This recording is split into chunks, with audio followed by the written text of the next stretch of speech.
Hi, I'm Jennifer Dior, professor of flute at UNC Charlotte, and what you just heard was the Minuet from L'Arlésienne by George Bizet, which is the all-district solo this year for grades 9 and 10.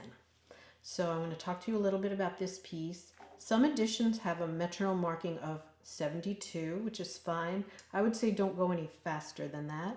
I would say anywhere between mid 60s, maybe 64, 63, up to 72 is acceptable tempo. I might have taken it on the slower side. So piano dolce, it starts out sweetly. Just be very careful you don't start so soft that you have trouble getting the high notes out. So really the biggest challenge I think in this piece is to have smooth skips. So just work on them to make sure that none of your high notes pop out louder than your lower notes. So maybe start mezzo piano to the beginning, because then we have a pianissimo three lines lower, so you want to sound softer. If you've never seen the marking before with the dot and the dash, like the second line on the E flats, that means legato tongue. You see it a lot in this piece. So not, but tongued and attached, or what we call legato tongue. Same thing in measure 9. And now again here on these skips in measure 12.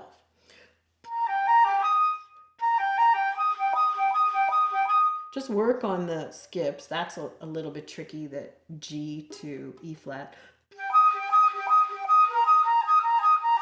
Just go back and forth, take your time, and really what's going to determine your tempo is how fast you can do those types of things. So breathing isn't that hard. There are a lot of good spots to take catch breaths. You can take them here or here. Try not to take it during this measure. You can even take it here. What we call catch breaths. Maybe take a couple of those and do a nice crescendo and then a nice decrescendo. You've got some more legato.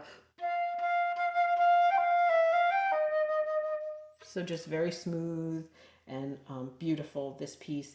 One thing that I think is very helpful is, instead of doing your normal B flat key, which is this, then there's the lever B flat, and then there's the thumb B flat. So that means you don't have to use your first finger.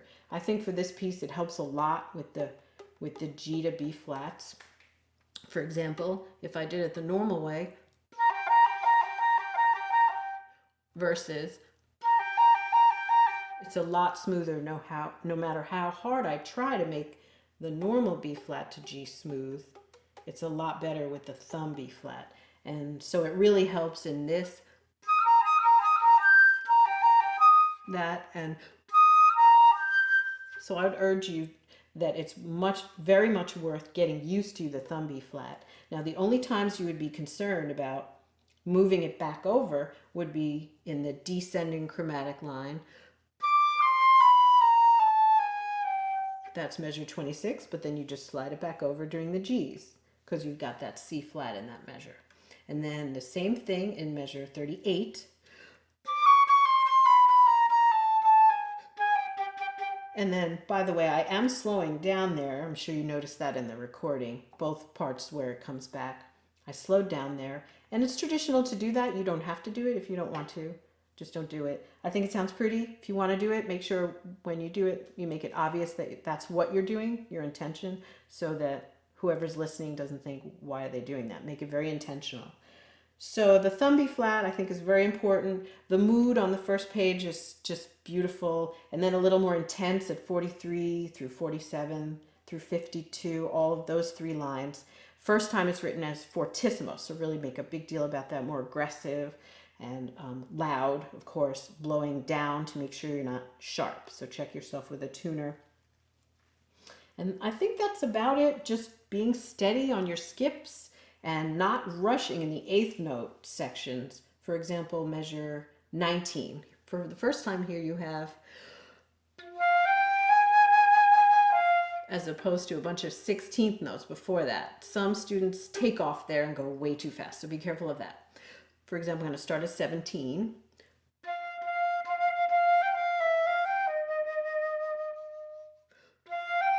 Make sure you don't rush, take off there. So be very careful there that it doesn't get faster. And I just think you'll have a lot of fun working on this. Good luck. And if you have any questions, feel free to email me at jdior@uncc.edu. And good luck.